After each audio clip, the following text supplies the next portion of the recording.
Wanita cantik ini menjadi salah satu polisi yang bertugas mengawal wakil wali kota untuk menghadiri konferensi pers di sebuah tempat terpencil. Wakil wali kota tersebut berniat untuk membeberkan para pejabat korup yang terlibat dalam peredaran obat terlarang secara diam-diam. Tiba-tiba saja rombongan mobil pertama menghentikan mobilnya saat berada di jalur sepi, kemudian polisi keluar dan menembak rombongan mobil tengah yang berisi wakil wali kota bersama para polisi di rombongan mobil ketiga yang sudah bersekongkol. Merasa dirinya tidak akan selamat, wakil wali kota ini memberikan ponsel yang berisi nama-nama para pejabat korup kepada polisi wanita ini, namun si wanita malah pingsan, tapi karena itulah wanita ini bisa selamat dari maut.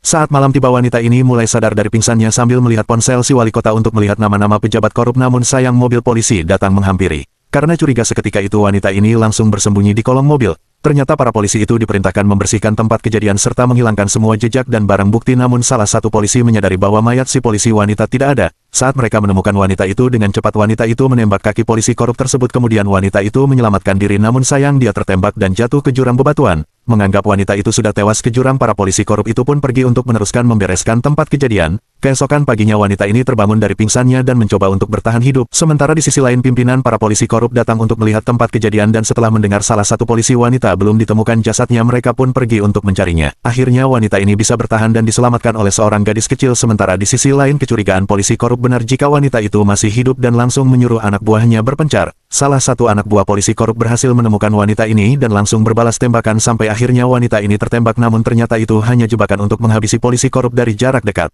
Wanita ini pun dibawa ke rumah gadis kecil dan mendapat pengobatan tradisional oleh keluarga tersebut. Keesokan harinya kondisi wanita ini pun mulai membaik dan bersegera pergi diantar oleh gadis kecil ini. Komplotan polisi korup mendatangi rumah ini dan menanyakan keberadaan polisi wanita karena melihat baju seragamnya. Karena pria tua itu tidak memberitahunya, para polisi korup itu menghabisi semua anggota keluarga ini tanpa sisa. Di sisi lain saat mereka akan berpisah, wanita ini melihat asap, kemudian gadis kecil itu langsung berlari karena yakin itu berasal dari rumahnya, dan ketika sampai benar saja jika rumah gadis kecil ini sudah habis terbakar bersama penghuninya. Akhirnya wanita ini bertekad untuk membalas dendam, namun sayang dia kehabisan amunisi, tapi untunglah gadis kecil ini membawanya ke sebuah gua tempat persembunyian tentara Jepang dahulu dan menemukan senjata andalan tentara Jepang yang bernama senapan Arisaka. Keesokan harinya para polisi korup itu tengah bersantai tanpa mereka sadari jika maut sedang mengincar mereka, dan satu persatu para polisi korup itu dibantai oleh senapan mematikan andalan tentara Jepang dahulu, Arisaka.